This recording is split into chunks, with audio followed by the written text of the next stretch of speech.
Boy King Eric the Great, aka Rick Capo, coming at y'all with another video representing Off the Cuff Radio. And what I want to do is I want to talk about the infamous Ether record.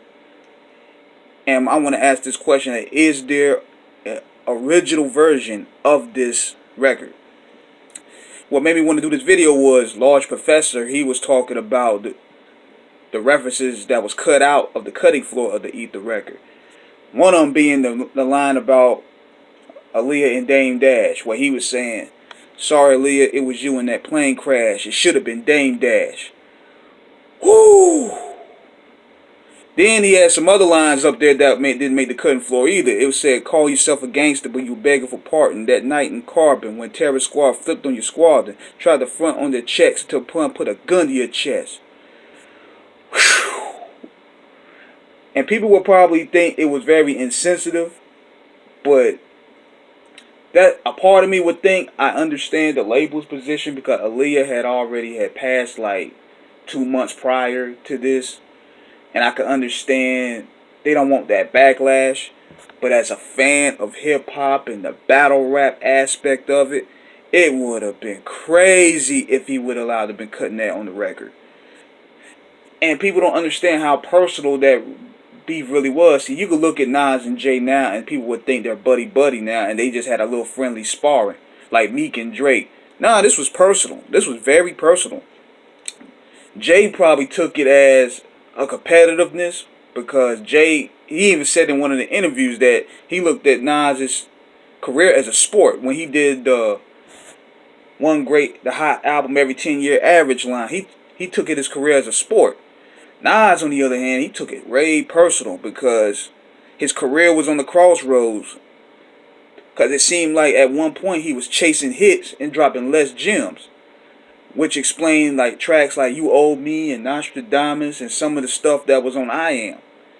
So his records wasn't really hitting like that, and he was losing his base. And his mom being real sick played a key role too. And he took it more personal because his back was against the wall, whereas Jay, he just took it as hip-hop. And you got to add the fact that Jay slept with Nas's baby mom and all that stuff, so that played a key role into why this got really personal like it did. Because if you really look at the lines on The Last Real Nigga Alive, he took it more personal than Jay did. He said in the middle of that, Jay tried to sneak attack, assassinate my character, degrade my hood. Because in order for me to be the Don, Nas had to go. The Gambino, I understood. Well, y'all see, I already had the gift and the curse. Fuck that shit. The first shall be last. I'm a man's man, a rapper's rapper. G-O-D, S-O-N. There'll be none after. I was Scarface, Jay was Manolo. It hurt me to kill him and his whole squad for Dolo. So he took it more personal.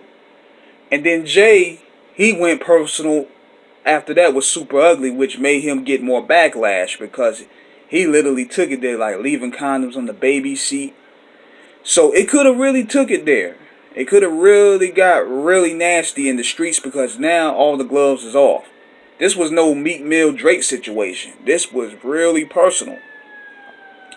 So had this been leaked out the original way, it would have been uglier. But nevertheless, Ether did a lot for Nas. Like when he put out Stillmatic, he wanted to show that he was that dude. Like he was that nigga that got 5 mics in the source. He was that dude that had quotables. He inspired your favorite rapper. How to dress, how to slang. Like I'm that dude. And that's what Stillmatic did for him. It rebirthed his career. So do anybody have that Ether record? I need that record now. And a lot of people feel like Large Professor was kind of snitching on that. I don't think so. It's just a matter of just revealing lost parts of hip-hop history that the masses need to know. So that's my take on that. And if anybody got the original Ether record, please send it to me. DM at KingEric276 at gmail.com. Follow us on Instagram. Subscribe to the channel. I'm out.